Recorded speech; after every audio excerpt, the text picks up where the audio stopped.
here, the man with the plan, my man, Jessie Naylor. We are here. It's the Coach and Jessie Naylor. We're sitting here trying to get through some technical difficulties. Oh, yes, I can see you. I don't know. I don't know what the deal is.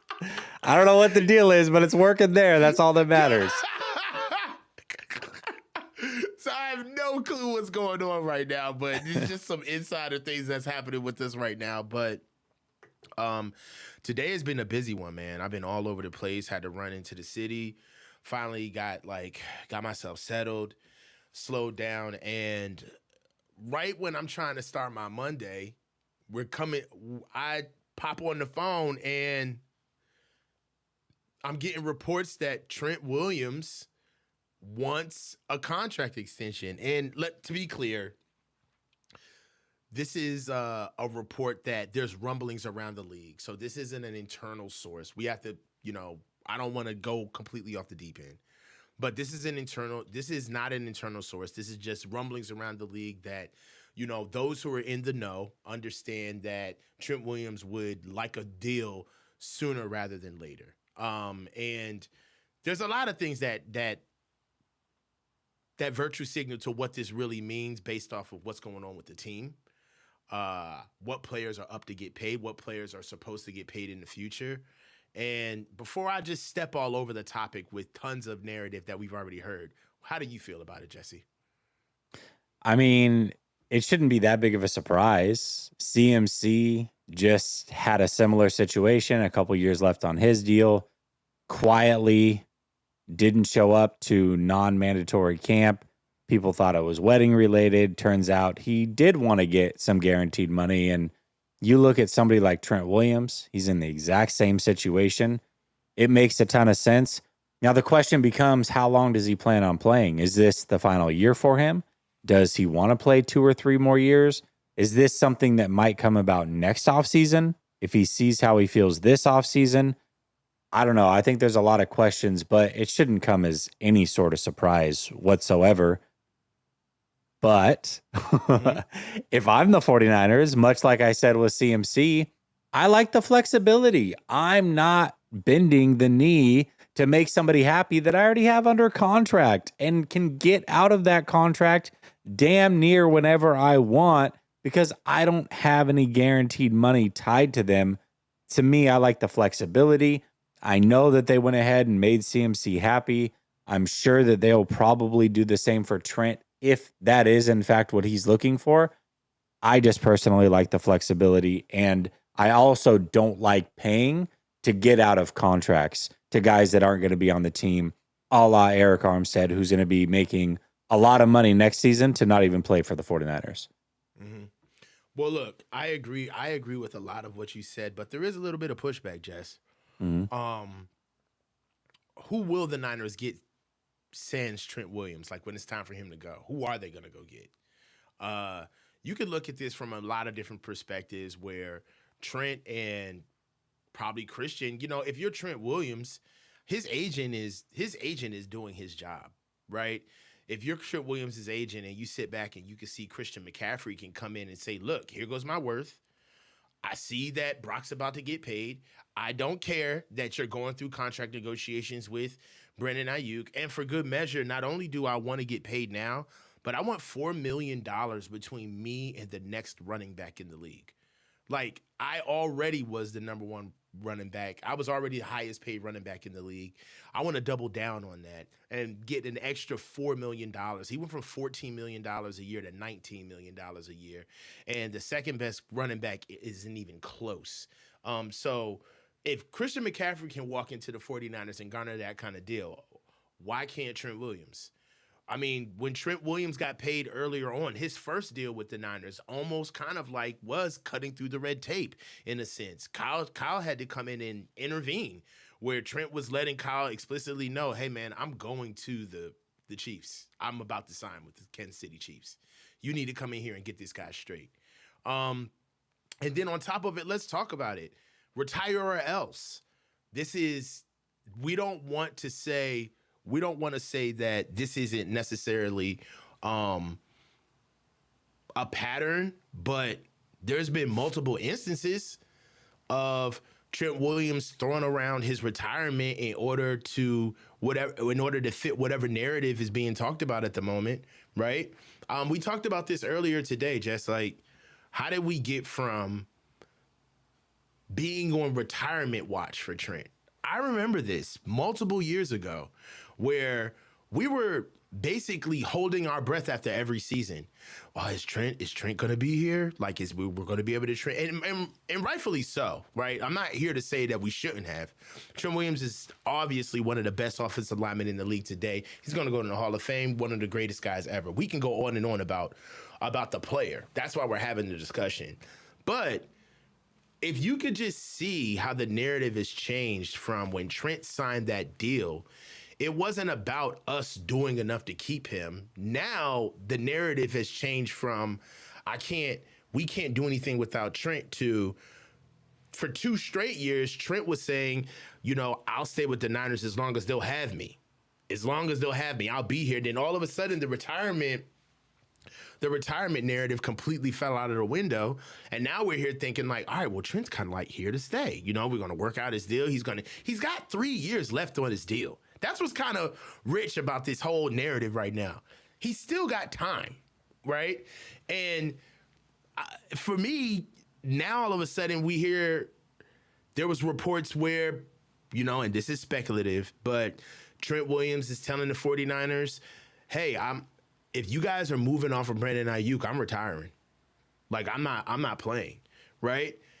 Could this be another situation where Trent Williams walks into the office and doesn't pull that wild card out of his back pocket again and says, hey, man, we need to get this contract negotiation started now. And if not, I'm going to be looking to kind of start weighing my options after this season. What say you, man? Yeah, I mean, I tweeted that out today. I said, if I'm Trent Williams and I'm trying to get paid, and if for whatever reason the 49ers aren't willing to play ball, I'm going to start throwing around my retirement as an option. Like, hey, listen, I don't have to play. There's no guaranteed money for me here. Why not just retire? And good luck to y'all. Now, I'm not saying this offseason, what have you. So that definitely could be a part of this. Now, one question that you raised, you said, well, why wouldn't the 49ers play ball? I think they will play ball. I absolutely 100% think they would play ball if that's what Trent Williams wants. I just don't like that they will play ball. And I know that they will. I know they're very willing to do it. But then it's like, okay, well, if you do it with Trent Williams, then what's stopping George Kittle from coming to the table and being like, hey, right here, lifetime 49er. Don't know if you know, contract's up in a couple years. I want my extension. At what point do you draw the line? And then also, at what point or what is it that you're giving up by extending all these guys? It's interesting because the word is, well, they save money this year. What is saving money this year doing? They don't have anybody to pay this year. They've got to pay Brock. They've got to pay Ayuk. Bosa, the meat of his contract's coming up. But all of this money doesn't really kick in for 2 to 3 seasons. And when it does, if all of a sudden you're paying to get out of a bunch of contracts for players that are older that you had free outs on anyways, what, you're going to pay $30 million in dead cap to guys that aren't going to be here? But it's okay because the cap's gone up, so it's not as big of a hit as what it would have been 2-3 years ago. They don't need the money this year. Them saving money this year does what for them? They already have $30 million. I'm worried about 2-3 years down the line when this team's trying to rebuild. Why would you have a bunch of dead money for guys that aren't going to be here? That's where my frustration comes in with this whole thing. It's not like, listen, if it was as simple as, hey, just re-sign them, restructure them, and you save a bunch of money now and then you'll never, ever have to pay for it, every team would just do that. But the reality of the situation is you are kicking the can down the road. At some point, you're going to have to pay the piper. And if you got 2 or 3 guys that are going to come up around the same time and you're paying the piper all at once, how many good players are you missing out on at 3 years from now in free agency and stopping you from being competitive then because you wanted to make somebody happy in 2024 for what? That was already under contract, by the way. Had nothing they could do. What are they going to do? Hold out? No, they're going to play football because they get game checks. They're not going anywhere. My only thing is that what precedent does this set? Right? Right now it's pretty much seeing, we kind of got like a little bit of a line right now of guys being able to get paid. And in a way, if, I understand that everybody's business is their own. Excuse me. I understand that everybody's business is their own, but in a way, if I'm BA, I'm kind of like, damn. So all y'all want to get paid now? So I'm on the slab right now, and all y'all want to come in here and get paid? And then on top of it, we're gonna get into BA later, but it's like y'all already know that I'm not his favorite. Like, you guys really, I see what y'all doing right now. Like, I see how everybody wants to get paid right now. All of Kyle's guys are coming in to kind of get their last stimmy. They want that last stimulus package before Brock gets his bag, because they all want to get it out of the way. And in a sense, you have to ask yourself about the money that's left over to go around, right? And if BA was offered a certain amount, or BA was offered a certain tier of money, I mean, the Niners pretty much had. What if certain players had made up their mind, especially from an agent's perspective? They've made up their mind and said, hey, man, the Niners are open for business, man. That BA deal is not happening. You guys might as well go in there and just strike now. I know everybody kind of wanted to be able to sit back and hold, like, it's almost like the adage, the saying that you gave me when I first started this, and you were telling me, like, one subject, one channel. You know what I'm saying? And it's just like, I feel like for teams, in a sense, it's kind of like one star, one negotiation. You know what I mean? Like, hey, man, I understand that we got to get guys done, but we're pretty much trying to get, like, our biggest guys, focus on these guys first. And if you think about it, the Niners have made like think about this. This is what doesn't bode well, in my opinion, for Brandon Ayuk, that is, not the Niners. It's the fact that Brandon Ayuk wants his second bag, basically like his first real contract, okay? And in the midst of you negotiating for your first real contract, your teammates have come in and gotten groundbreaking deals done that have set the market during the term of your negotiations, and it's gotten done within a matter of weeks. And you've been going back and forth for months, right? Like, for me, I have to ask, who's the next shoe to drop? Because this isn't over. Who's the next core member that's gonna come sniffing around? That I got a guy in mind. I want to hear what you have to say, but who's the next guy in your opinion? That we're gonna read in Bleacher Report one morning, like, hey, this player's just already went to the Niners and said they want to restructure their deal. It's Kittle. I think it's Kittle. Yeah. To me, this Kittle, like, that's the one. Yes. Right? I mean, he's on the wrong side of 30. You want the guaranteed money. Prime candidate. Here's the other problem with acquiescing to what Trent may or may not want. The assumption is, let's say he does come forward and say, hey, I want some guaranteed money. Let's do it. I'm not going to retire. Give me 2 more years. I'm not going to retire. We're good. All that sounds great. And that would be awesome if Trent wasn't going to retire for a couple of years. That gives you time to find his replacement, and probably not draft offensive line in the first 2 rounds anyways. But either way, it gives you time to find his replacement. Right. But the flip side of that is, what if after 1 season he decides, hey, I'm not feeling as good as what I thought I was. Now I am going to retire. Right. Well, guess what? You just owe him a bunch of money for it because you reworked his damn deal. So you're putting yourself in a bad situation for nothing. Mm-hmm. I think the Niners understand that completely, but I still think they'll be foolhardy and pay him. I think that at this stage, you can see the old core. This is all right.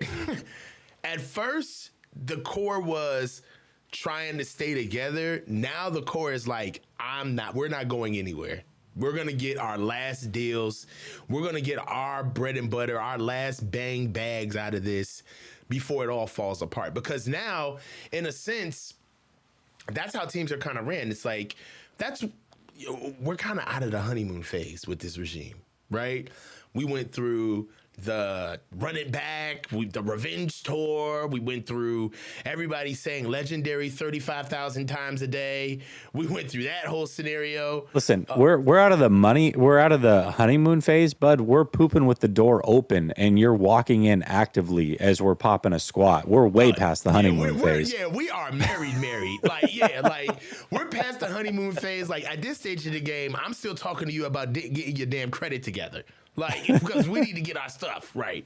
So yeah, like we're way past that. And from my perspective, dude, like what's the transition period? Because it has to happen. They can't be here forever. Like, I mean, what are these guys going to be? They're going to be like Guns N' Roses on their Las Vegas tour, like walking around with leathery skin on and shirts off, like running back the greatest hits. You know, they're going to have to go. And this is something that I wanted to transition into as well, is what does the new core look like, and are those players here already?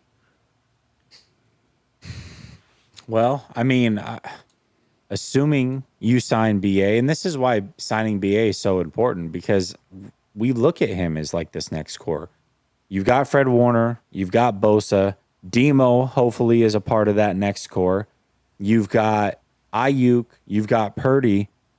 The next phase, hopefully these rookies also work out. Maybe you got somebody like Renardo Green that's going to be a big-time player, Ricky Pearsall. They can be a part of the next phase. Pooney, you know, these are your next group of guys. But the problem is that I just named two people that we have no idea, first of all, what they're going to be in this league. We hope that they're really good.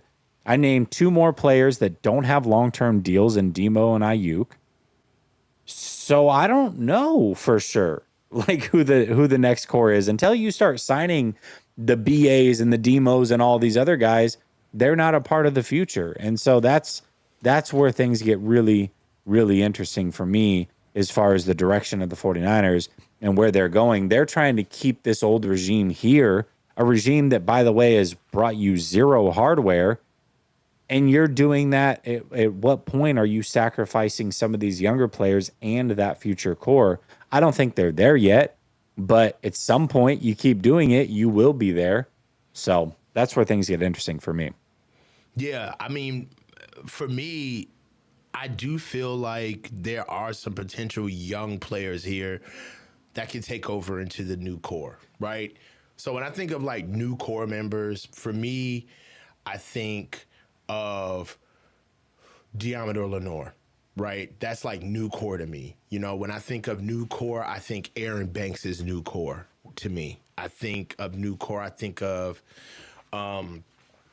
oddly enough, Brandon Ayuk. I think of Brock Purdy and Brandon Ayuk is like new core. In a sense, we got to see what he's going to do, but I see Malik Mustafa being like new core. So in a way, you got to start looking at these players this way, because if you don't, what's going to happen is that we're going to be dying on the vine with guys that are pretty much overstaying their welcome. And with that, I wanted to bring up this new core versus what we have now, and off of the Trent situation where, you know, this is to be continued, to be honest with Trent, because he's got time, bro. It's really hard to take this completely seriously because the Niners really just don't have to do anything. If they did, it would show way more about how they feel and how they could be moved as an organization when they did not have to do this. So right now I'm giving the Niners like grace right now. I'm hoping against hope that they see this the way we do. It's like, I know he's Trent, but dude, like he's going to be 36 in a month. He's already missing 3 games a year. Are you really going to cash him out? But at the same time, you can look at what they did with Christian. So with what has happened thus far with the 49ers coming into the offseason, what I wanted to ask you is about confidence or delusion. Have the 49ers displayed signs of desperation or confidence through their actions throughout this offseason? And what I want to do is just take you back. I want to take us back to the defensive coordinator search, right? that entire saga, the guys who potentially said yes and the guys who potentially said no. I want to go through the misses on free agency. The defensive linemen that we acquired, the level of competency that we're getting with the defensive coordinator that we have in-house and bringing in Brandon Staley. Our drafting all seniors damn near. The only underclassman that we drafted was Ronaldo Green, right? Everybody else is a senior or a COVID senior, which is like a super senior, right? Brandon Ayuk, not only just the contract negotiations, but this thing is kind of like turned into its own thing now, right? Like it's a little bit more than just contract negotiations. We've had trades, we've had trade implications, this is supposed to be one of Kyle Shanahan's pupils that he handpicked. And since the Super Bowl, he's done everything but try to get rid of this guy. They inquired about Justin Jefferson for trade. They went and drafted a first-round receiver first round. They went and doubled down and drafted Cowling before. So, and he still doesn't have a deal. And on top of it, they got a receiver out of the way by signing Jawan Jennings Tender. So, what you've seen thus far, what do you see? Do you see confidence or desperation? Man, I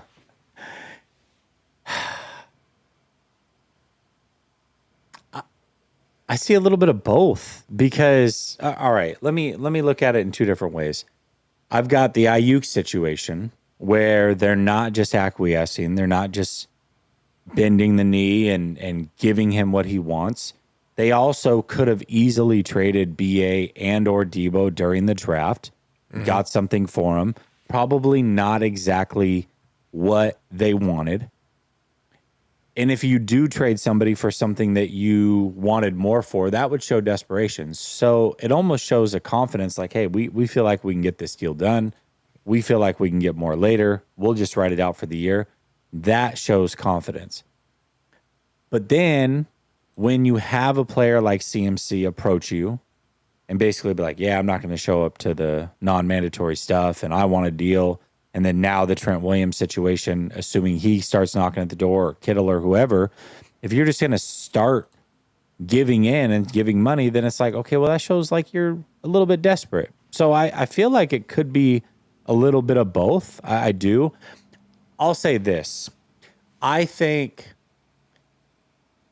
when you show confidence at a supremely high level, that other people from the outside can look at that and say you're delusional. Hey, okay, you know what? You think you can do something that nobody else thinks you can. You're a little bit delusional. And then when you go prove them wrong, it's like, well, I was always confident in myself. Y'all told me I was delusional, but I'm here to go. The problem is that I do think the 49ers, I talked about this early in the offseason. For me, my ideal situation would have been to start the rebuild this offseason. Okay. I would have traded all these guys and picked up something for them while I could, whether that was Juice, whether that was Kittle, whether that was Debo. And I would have started to build around the young core, cut all this money off the cap, taken the cap hit this year, and then really hit the ground running with a bunch of money next year, sign all the guys that I want to sign, recoup my draft picks, and also know a little bit more about who Brock Purdy is or is not based off of making him play with a little bit less talent. Maybe we make the playoffs, maybe we don't, but we certainly got a lot more answers, and we have all of the assets we need to move forward. The 49ers are deciding to go all in one more year. I respect that if they really think that they can get it done. I just don't think that they can get it done. And so that shows confidence. I look at it from the outside and say, you're a little bit delusional. I don't think you're going to get it done. So, but we'll see. We'll know at the end of the year. Maybe I'm delusional and maybe their confidence is warranted. I like the way you shaped that because basically what you're saying is that the Niners don't have self-awareness, right? So it's saying basically that, yeah, they do have confidence, but it's not facetious. They're not putting on, right? They don't believe they're delusional because that's how much confidence they have. However, from my perspective, being able to look at what they've done over a course of time, juxtaposed to the rest of the league, I can see a little bit of delusion in their thought process, especially with how they're moving, right? In my opinion, I think that they are showing confidence. And for me, they're displaying signs of confidence by what we have not seen. I'm a broken record on this because I can't let it go, but I don't feel like we really scratched the offensive line itch in this year's draft. On one hand, I could say, that was a ridiculous move. It wasn't smart. But then on the other hand, I could say, no, they're confident with the offensive line that they've gone to the Super Bowl with. And then on top of it, they feel like that they've brought in some pieces that can compete with what they have now, which is honestly an uptick that got them there. So they feel like if we're better from what we were last year, that's as good as we need to be. I feel like the Niners are more predisposed to understanding exactly how much they need to be better, right? Like gauging the delta in a sense of saying, all right, we don't need a first round tackle. We could get what we need out of a fifth round tackle, out of Cole McKivitz. That's what we need, right? We don't need like the best corner. We can go get a third round corner or a fourth round corner. And a lot of times we see what they've done with certain players and with certain decisions, but at some point, man, a part is a part and you can't shirk it. I just feel like they're going to have to find that out themselves without being led there. I just don't see where they lack confidence. I think paying Christian McCaffrey is a confidence move. Maybe false confidence, but it's a confidence move. We're doubling down on our guy. He's the tip of the spear. He's the reason why we got to the Super Bowl. He led the league in rushing. He's already the highest paid guy in the league right now, and we're going to do it anyway. We're doubling down, right? The fact that they really didn't go try to do more at the linebacker spot without Dre Greenlaw, because I really believe they think he's going to be back and playing. For me, nobody has more confidence in these guys in themselves, which is important that you need. We're just going to see kind of, I feel like in the rawest moments of this team, it's like the most interesting moments, like the loss of the Super Bowl, Jesse. What did you feel as though that they were shocked? It felt like they were shocked. I think this is the first time where they step back and realize like maybe we aren't as good as what we thought. Yeah. And I do feel like that's carried over a bit in the offseason. And so this kind of does go against it, right? Like when you hear George Kittle talk, now it's like, well, I'm just happy to wake up and breathe oxygen. It's like, well, hold on a second. A couple of years ago, it's like, I'm going to be back in the Super Bowl, But then you've got Fred Warner on the other side. It's like, listen, it's not a matter of if, it's a matter of when we make it to the Super Bowl. Okay. So I don't know. We'll see. We'll see like when the season comes around, how confident they all are. Debo seems pretty confident. I love where his mental space seems to be right now. Kittle, not so much, but he's also not able to play because he's injured. So maybe some of it comes into that. Brock Purdy seems very confident and secure in who he is. He's the leader of the team, so that's great. So I don't know. We'll see. You know what? I hope that at the very least, maybe their swagger got knocked down just enough to where they can go do the necessary things. Because in the past, they were almost overconfident to where it was definitely delusion. It's like everybody sees this, but you can't be the best year or best team every year and not win a Super Bowl. Maybe for the first time, they're like, hey, we aren't the best team. We're going to have to execute with perfection all the way through. We are going to have to do X, Y, and Z to improve. Maybe for the first time, they feel like they're going to have to make sure that they capitalize in certain situations and they get better. Maybe Kyle's looking at himself in the mirror and saying, during these situations, I need to do this. For the first time, he's looking at it saying, I need to be better at situational football. I don't know. We'll see how it plays out. We'll know eventually. But right now, it's really hard to say what they are and what they are not and where their mindset's at. It's a long season. We'll see how they adjust. I imagine they'll be really good in the regular season again. And I'll be curious to see, because there are those milestones that we've seen, Coach, where it's like, okay, this team is so arrogant right now. They're 6 weeks into the season. Debo's not even playing. They're in the middle of a 3-game losing streak, and Debo's barking at a guy who plays for the Detroit Lions that's not even on your schedule. You know what I mean? Yeah. So maybe, just maybe, you'll see them actually go out and take things super serious all season long, keep their mouth shut, and go win a ring. Maybe that's possible too. Yeah, and I'm gonna do a video later on this week, but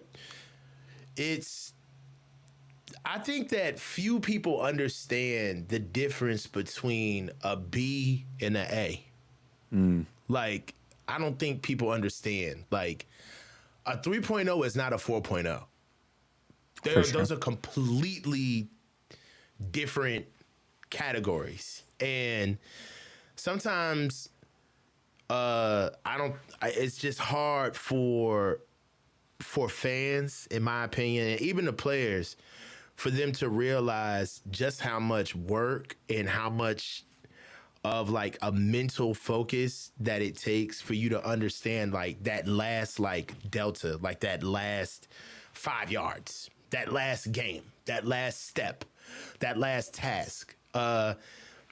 One thing that I have learned about most of the things that I've been successful with in my life is that the energy that I took to get from 90 to 100 was everything that it took me to even get there from 0 to 80, from 0 to 90.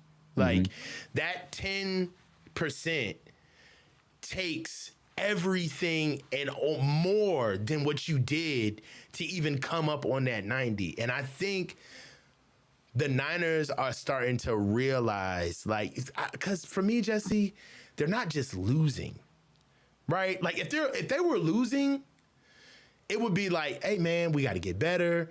These, I would be like super hype about the draft. These are some players that we got to get done. Like, we got outsmarted in this category. No, bro. No, the Chiefs weren't a better team than us. We got outcoached, bruh. We got outcoached. We got outplayed.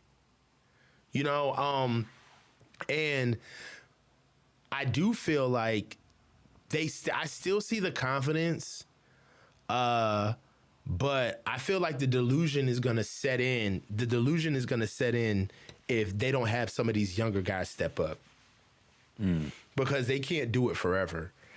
And really, it's really going to change the core if they try to like kind of like transplant BA for Ricky. Like, I see that potentially happening. You know what I'm saying? Where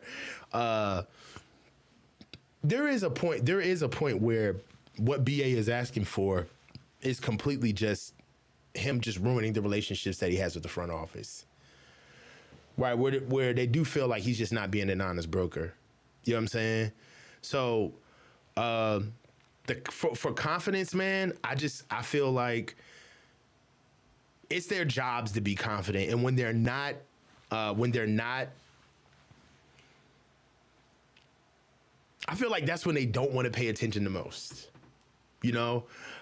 So there have been some conversations like during the offseason coming up into OTAs that have made me feel better, but just the delusion of not really wanting to like eat the loss of the Super Bowl. I feel like that kind of put a bad taste in my mouth as far as like me really giving up on them ever winning, like them ever really doing it. And now, like I said, I want to be around for when Brock runs the show. Because when Brock makes $50 million, the whole team's got to run off of him. right? And then we're really going to see. And that's why I feel like you're starting to see the mad dash. So I would feel like we're going to table confidence for delusion now. And I will come back to this. I want to come back to this in the middle of the season and ask you, how do you feel? Are they coming off confident or delusional? But what I do want to do is I wanted to talk about Christian McCaffrey's deal, because we never broke it down. We never really talked about it. Yeah. So this kind of happened in the middle of the night. Honestly, we heard rumblings about Christian McCaffrey not coming to 2 OTAs, and that's all it took. He missed 2 OTAs. Kyle came in. The Niners came in and said, hey, look, we're assholes. Please forgive us. Let's go to our favorite ice cream spot. You know how I get when I'm hangry. We're going to be okay. We'll pay the deal. It's not a big deal, Christian. Like, come on, forgive us. Forgive us. We should have known you wanted to get paid. With this new deal, he went from 14 to 19 million per year. It's a $38 million extension. His cap hits for 2024 are $6 million. 2025, $9 million, 2026, 9.7, 2027, he's due $25.3 million. And in 2028, he's due $14.8 million. So sometimes, Jess, a lot of people like to talk about money and contracts and what somebody got paid.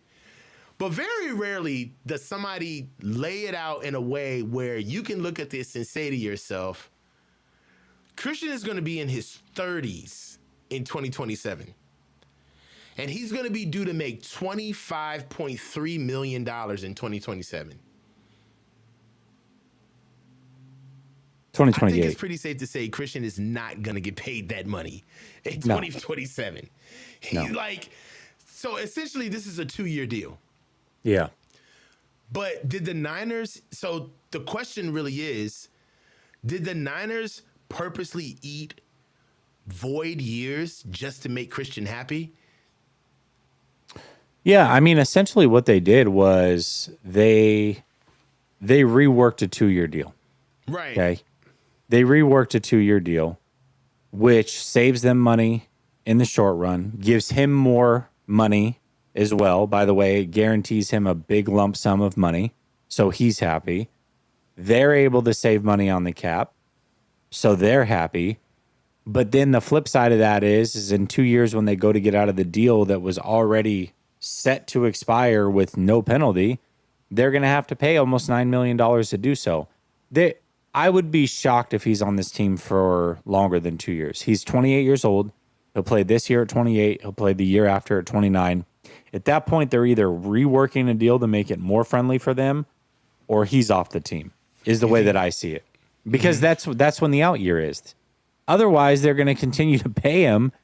And for what? I mean, you know what I mean? You're just going to pay a 30, 31-year-old a bunch of money. That's not going to happen. So that's basically what they did. I think he's going to get Eric Armsteaded. They're going to give him the L. They're going to give him the old A&A. Yeah, of course. In 2027, they're going to come up to Christian and call him in the office and say, "Hey, look, hey, Christian, we're looking for a pay cut, and there's no way in hell we're paying you $25 million this year. So how about an 85% pay cut? And, you don't even have to tell anybody. It's your business. But really, we'll pay you about 5.5 this year. We'll take about 20 or $19.8 million off of, you'll probably take a $19 million pay cut this year. That's the only way you're probably much going to stay on this team. Because with Brock being paid, there's no way in hell. Think about it this way. They got, if we do it the Niners way, right? We got a defensive end that makes $30 million a year. You're going to have a left tackle that makes $30 million a year. Then you're going to have a running back who's due to make 25 2 years, but averaging 19 million per, right? Then you're going to get a quarterback who's making 50 per. All right? And on top of that, you potentially want to have 2 receivers that are going to be making 30 per. Where's the rest of the team? It wouldn't exist. It wouldn't exist. That's why Debo's not going to be here either. Yeah, so, I feel like all of these shoes are going to drop. Like, all the questions that I'm asking are kind of marrying together because we have to start thinking about the new core. These guys, the only way that these guys were able to get the deals that they had earlier on is, one, they were on rookie deals. They were coming off rookie deals. Two, we already were getting paid. We got paid. We got a break during COVID because this was really supposed to happen 5 years ago. Yeah. We got a break during COVID and got a reprieve. The cap went down, and everybody who we were supposed to lose that year, the market was dead across the entire league. So they all came back for 1-year deals. All right. And that was the first reckoning that we were supposed to have with cooking the books, but it didn't happen. Then after that, the cap raised 9% in 1 year, 14% the year before, subsequently 13% the year before. The cap has been shooting up at record paces, and during this time, we've also been able to kind of fly under the radar with this type of like economic malfeasance, is because we had a quarterback that was on a rookie deal. So we had Trey on a rookie deal the entire time, which then kicked the can down the road a little bit longer. And then for shits and gigs, we got rid of Jimmy, which gave us another break. Okay? And even while the core was being built, we let go of DJ Jones. We told DJ Jones he couldn't come back. We let go of Mike McGlinchey. That's not a Thank let God. go. We let him walk. He's gone, okay? And in a sense, we've kind of fiscally been playing on borrowed time for a while now, for quite some time. And I feel as though that they're trying to get the last iteration out of all of the bad deals and the horrible contracts that they've made throughout this regime right before they have to pay Brock. Brock is like the last hurrah with what they have right now. And you have to say, at first, this, for me, Christian getting paid just is emblematic of so many things that have changed. You know, it's like when you get in a relationship and somebody is like, oh, you know what? I meditate. I work out every morning. You know what I'm saying? I eat right. I'm a vegan. You know what I'm saying? All of this cool shit. And you get 3 months down the road and you're like, you don't do any of this shit. like, I feel that way about what this regime, in a sense, has told us about itself, particularly on the offense. This was a scheme. What are some of the main tenets of this scheme? Let's go back to 2017. No, 16. Atlanta, Kyle, right? What are some of the tenets of this offense that we all know? Number one is that they have a unique skill set at offensive line, all right?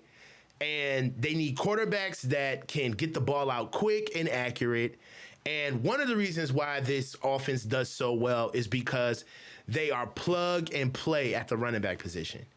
It's one of the few offenses where we bring in any type of running back that we need that can specifically run the scheme that we need ran.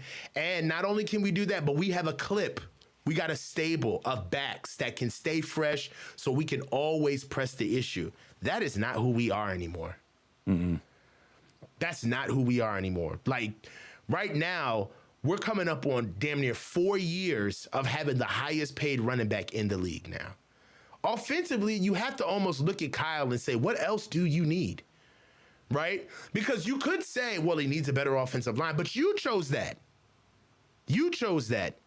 So how do we utilize Christian McCaffrey moving forward? Because with this type of money, we just can't give him 400 touches a season. No, because they need him to last through this contract now, right? Like now they need to guarantee he's good at 28 and then also at 29 years old, because Before, you had no guaranteed money, which means you could have just been done with the deal whenever you want.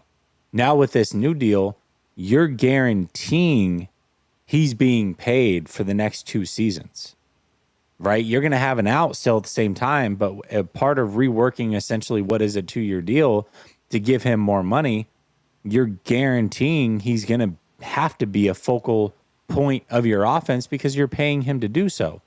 So now that means you do have to look at him a little bit more responsibly. See, the way that it seemed to me was this team was going all in last year. They thought they were going to win the Super Bowl. Hell, I thought they were going to win the Super Bowl. Yeah, I thought it was. And they're like, this listen, year, honestly, it sucks, but we're going to just run Christian into the ground, but it'll be worth it because we're going to get a ring and we'll all celebrate and we'll figure it all out from there. Well, that didn't happen. And now they're looking at it going, okay, well, we need Christian to make this run. We need him to be happy. Now he wants to get paid. And oh, by the way, we're going to have to make sure that we protect him because he's a year older. He's 28 years old when a lot of running backs start to fall off. Mm-hmm. He's now basically guaranteed locked up at 28 and 29 years old. We have to make sure that we protect him. What I find interesting is we're talking about Trent Williams at 36, and should he, how should they replace him? What does the transition plan look like? Well, they're not drafting any tackles, but they did bring in 2 new running backs. They traded up for one, and then they brought another one in as an undrafted free agent on top of the 2 other young ones that are there. So it seems like they're going to have a plan in place to try to reserve and preserve Christian McCaffrey. Let's hope that they stick to that. But they're going to have to preserve him and save him from himself, as Shanahan said, more so than ever, because they have to guarantee they get 2 highly productive years out of him now. They have to have those years. Yeah, they bought him. They got to get it. I do believe that we'll see more Jordan Mason. I mean, honestly speaking, I've had I think I did this topic with you or Tom, but I had a sneaky cut, somebody who I thought was going to get cut this year. My sneaky cut of the year is, I think that my surprising cut rather of the year is going to be Kyle Juszczyk is my cut of the year. I think he may be the surprising cut of the year. But I'll also say, for what we do at running back and how we utilize them, Isaac Guerrero may get cut. He may be the odd man out in the running back room. With the running backs that we have right now, with Christian obviously being the guy, who is the odd man out? Well, Juice certainly would have been that guy if he wouldn't have reworked the deal, right? Mm-hmm. Like if you said this coming off the Super Bowl, people would have been like, oh, no way. Mm-hmm. But obviously they were willing to do it if he didn't rework the deal. Because he reworked it, there's, almost no chance he's getting cut now. But, if Guerrendo's not the best of the 2 rookies, then yeah, well, where's the roster spot? You know what I mean? Yeah. And the 49ers do this. They draft players, they trade up for players, and then they bring in an undrafted version or a late round version of that same player that often ends up being better. And then they move on with no penalty and almost nobody talks about it because it's like, they still got a guy at the position. It doesn't matter when you got him, right? Like they do that really good. They did it with Ambry Thomas to Deommodore Lenoir. They did it with who was it? Was it Sermon and Mitchell? Yeah, they did it with Trey, and then the next year with Purdy. Yeah, they've seemingly done it with their tight ends, their young tight ends, where they drafted Latu, and Willis is probably the better player, and so now maybe they've done it with the running backs. This is what they do. Pearsall and Cowing, maybe that was definitely a hedge of the bet. We'll see how it ends up playing out, but that was definitely hedging. Yeah. And in a way, they still kind of hedged this year because they still got that other running back, not Tanner. What's the kid's name? Not Tanner Mordecai's the quarterback. The quarterback. They got another kid that they just brought in that he's kind of making noise in OTAs. So there's a possibility for them to have kind of redundancy at the running back position as well, not only with Isaac Guerrero. What I wanted to do is kind of Cody Schrader. Cody Schrader, yeah. So what I wanted to do is get to one.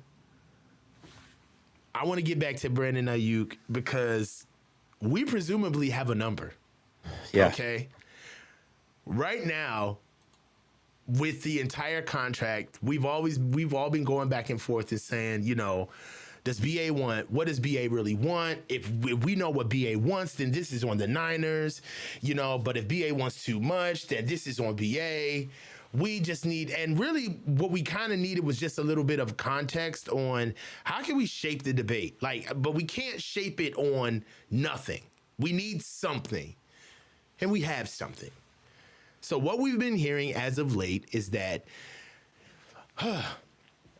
Brandon Ayuk, the messy contract negotiations between Brandon Ayuk and the 49ers may be just business, but Ayuk wants $30 million per season, and the 49ers are offering $26 million per season. So there's a $4 million gap. All right, so I'm gonna say this flat out. I think that players should get paid what they deserve, right? I think what they earn.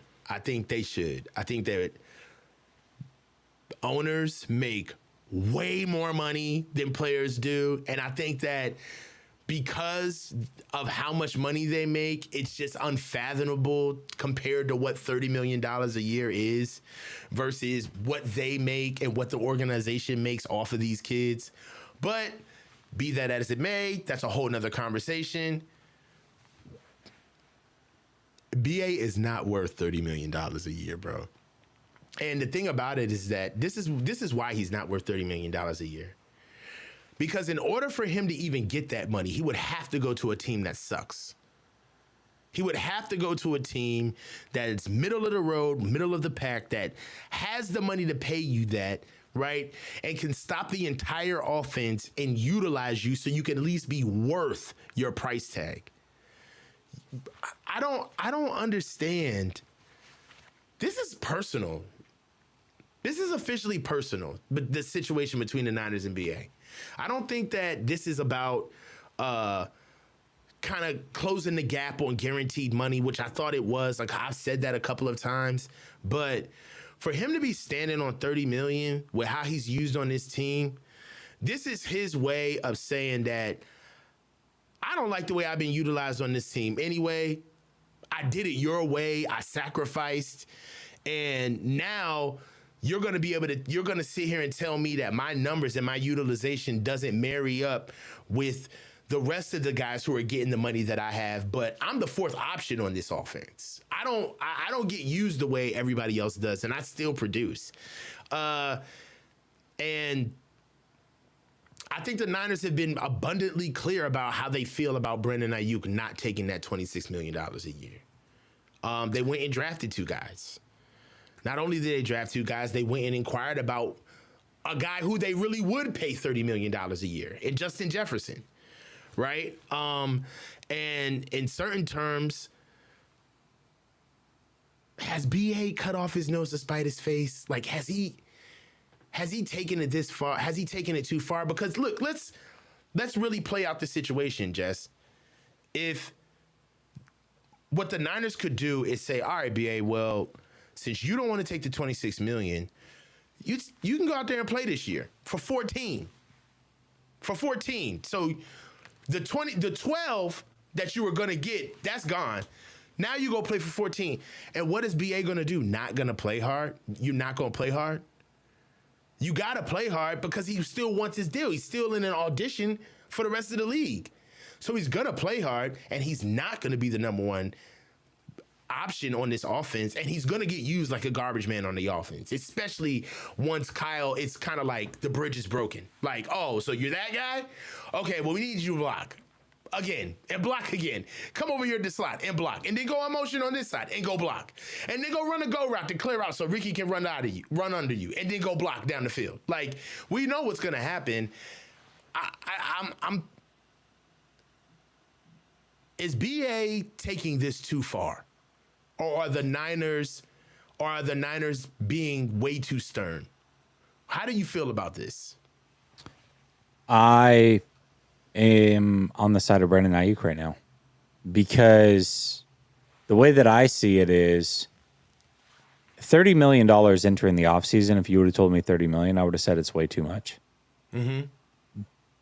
But now that we've seen these other deals fall in place, I mean, this is right in line with where he probably should be, just under 30 million or around that area. Certainly higher than 26 million. What's one thing that you and I always talk about? Mm-hmm. We always talk about that deals that once you're at the negotiation table, that is based off of your past, but we're going to pay you for the future. So if that is what the conversation is, so yes, last year I was option number 3 in the passing game. The year before I was option number 4 in the passing game.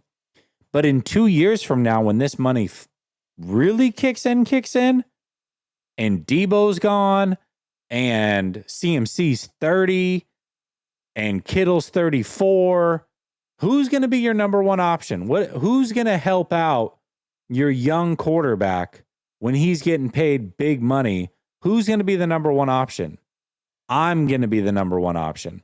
So really, in 2 years, you're going to look at it and be like, damn, we got a steal. This is a bargain. Sure, it seems like a lot now, but that money doesn't kick in really hardcore for 2 more seasons if we're keeping it a buck. And I'm going to be the number one option then. So it's going to be worth it. Looking, and here's the other thing. This is what we don't know. Maybe what they offered was not just 26 million, but it was low guaranteed money, less possibly than what Debo got. And maybe it was a 3-year deal. Maybe he wants a 4-year deal. We don't know how else he's being screwed here. We just know the average annual value. We don't know how long the deal is. We don't know the guarantees. We don't know a lot going into it. Maybe he's like, listen, I'll take the 26 as long as you give me 45 guaranteed and give me a 4-year deal. And they're like, well, we're not giving you a 4-year deal and we're not giving you the guaranteed. So who knows really how far they have to come to meet Brandon Ayuk where he wants to be met. Maybe he'll acquiesce and say, hey, I don't need 30 a year, but I do need a 4th year, or I do need X guaranteed. I feel like the 49ers are really looking at this and they're probably lowballing him and trying to force his hand here. Eventually, I think they're going to have to come up. Maybe he'll have to come down. They'll meet in the middle. I really do still, I think this deal gets done. I really believe that. You know why I don't think this deal gets done? I don't think this deal gets done because the Niners put BA out on the market in the draft, and they saw that he's not worth a first-round pick. I think the Niners know that BA is worth a second-round pick, and it makes sense for them to force him to play now because he's still inside of the window. He's still going to be a part of the core, but he'll play begrudgingly, right? They'll push to get Ricky Pearsall and Jacob Cowing ingratiated with the offense. And when they finally get their second-round pick deal for BA, they'll move off of him.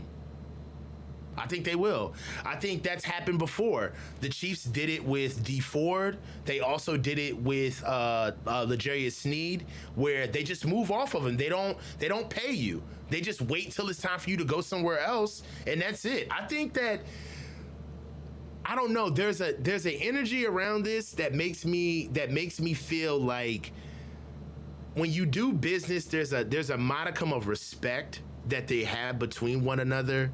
And I just don't think that respect is there between Brandon Ayuk and the Niners. I don't. I think that this is contentious. I believe that Brandon Ayuk has let himself, he's kind of exposed himself to kind of put himself out there to say, hey, look, man, like, I'm probably one of the hardest workers on this team, and I deserve my just due. And I don't want to be compensated where I fit in with everybody else. I want to be compensated where what I'm paid is what I'm worth and versus the market. And I feel like raising that conversation is offensive for the Niners. This is a guy that was quote unquote in the doghouse, man. Really think about this, right? Brandon Ayuk and Kyle are not guys. They're not thick as thieves. They're not. You know, there was a delta to cross. There was some barriers to get over in order for Brandon Ayuk to be able to get the type of respect that he wanted on this team or earned on this team. But now I do see a sense of kind of like I get a little bit of rabbit got the gun energy. Like I got it now. I can see a scenario, and let me say this. I do feel like this is a little bit different than some of the other deals in the past, which is why I can definitely see a scenario where maybe it does get a little ugly and they're not able to get a deal done. I wouldn't be so shocked by that. I would have been shocked if they didn't get the Debo deal done after not trading him. I would have been shocked if they didn't get the Warner deal or the Bosa deal, right? Mm-hmm. I wouldn't be that shocked if they don't get the Ayuk deal done, but I still do think they get it done. Here's what I will say, though. If that's the route they take with Ayuk and they do decide to not pay him and they kind of, in a sense, rent him for one more year and get rid of him, go ahead. That's a major mistake because we just talked about the core of this team in the future. He's going to look at that like you did that to him. And it's not only that though. It's not only that though. You're foregoing the future for older players. You're choosing these older players that aren't going to be around much longer over somebody who can give you 4 or 5 productive years. That's just a mistake, man. I mean, what are you okay, let's say they move on from BA. What are they realistically doing long term to help out Brock Purdy? What are they doing? How have they addressed the offensive line long term? No. Are you addressing your weapons long term? No. I mean, I guess if you think Ricky Pearsall is going to be that deal, but I don't think Ricky Pearsall has the upside of ever being a number 1 receiver. So what are you actually doing to ensure that Brock Purdy is good and has some things around him 3 years from now if you get rid of BA? Yeah. You're not doing anything to support Brock. Yeah.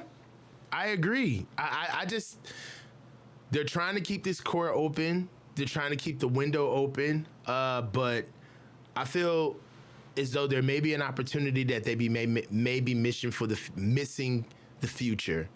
There are reports that I'm happy to hear. I mean, one thing I will say about Fred is that Fred is kind of a good evaluator, like on the low. Like if Fred tells you that he likes a guy on the team, more oftentimes than not, that guy always pans out. And I've been very excited to hear that Fred is picked out D Winters as pretty much like the standout of OTAs. Like that's very encouraging. And I got some pictures of D Winters, man. His body has changed. He's lost some weight. So that's just another guy who I think can be a part of the core. They need another guy that can run. They need another dude that can come in behind Dre Greenlaw. I know 650 Hogs, my bad. And these are the things that I feel as though that the Niners are chasing after to be able to have another Super Bowl season, man. Let me just close with this. I need to hear it from you. I gave you my sneaky cut. Give me your sneaky cut of this year's camp coming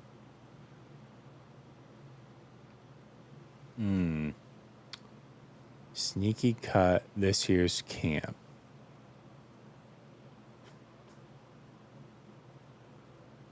Jake Brendel. You think Jake Brendel's going to get cut? I mean, if it'd be sneaky. I mean, he's got the knee tendonitis thing going on. You've got some younger players that could fill in. If Pooney shows he can start at right guard, why wouldn't Feliciano be your starting center? They worked in multiple guys during these OTAs that can play center as well that are younger. Yeah, I think Brendel might be a sneaky cut. I'm not saying he's going to get cut. I'm not like putting the stamp on it. It's for sure. But I think it would be sneaky and it would be surprising. So yeah, I think Brendel. I think if I told you last year that the starting center wouldn't be here and not because his contract was up or they found somebody better in the draft, you'd be like, there's no way Brendel's not on this team. Hell yeah. Well, maybe Brendel's that guy. So that's who I'll go with. Hey, you know what? I love it. And also, I want to just touch on this last comment right here because I think this pretty much puts everything into perspective. I like comments like this because sometimes when you get in the maze of a story and of a narrative, you lose your direction.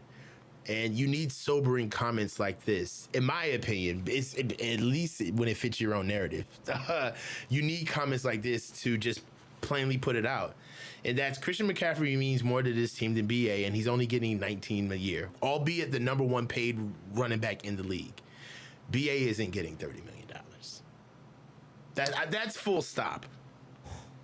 Well, I mean, we'll see. It's still a mistake in my opinion. It's still a mistake. I mean, sure, right now, yes, CMC does mean more, but CMC's got a shelf life that's coming to a rapid end. A rapid end. And so what's the consequence? You don't pay BA, so now you're playing this game of chicken where he may sit out. He has 11 games, he can do it. So now you're going to play that game in your final year of the Super Bowl window. Let's say you don't win the Super Bowl and you do get rid of BA. And then whoever you draft to replace him next year is a bust.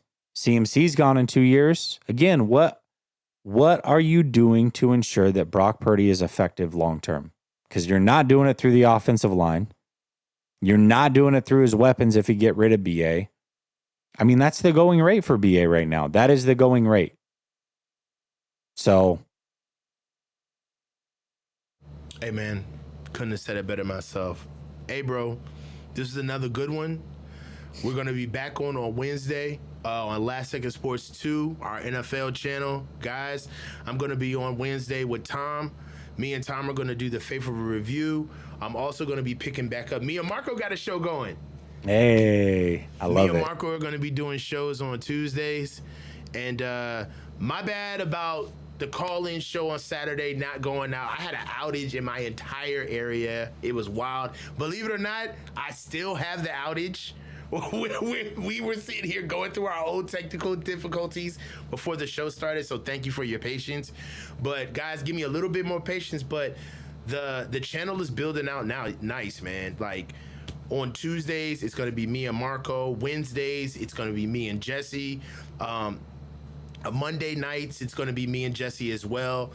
Me and Tom on Wednesdays as well. Me and Grant on Thursdays. Me and Larry on Saturdays, and the call-in show on Saturdays. So I'm gonna have my ass out here on this camera, bro. So I'm gonna be grinding, man. What is going on your side?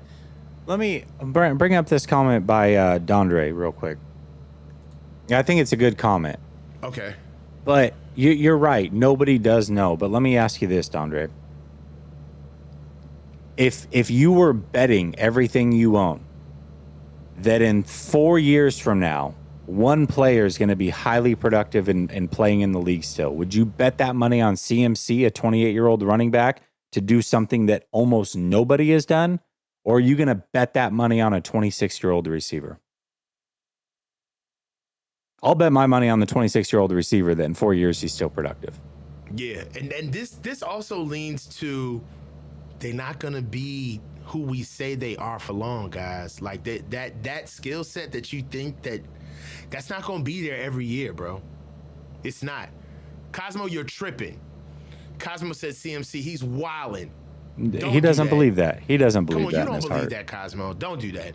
You don't believe that in 4 years. Into the show. We got an hour. We done been here an hour, bro. Cosmo's trying to just troll us into, one more thing, Cosmo. Yeah. One more thing. No. No, yo.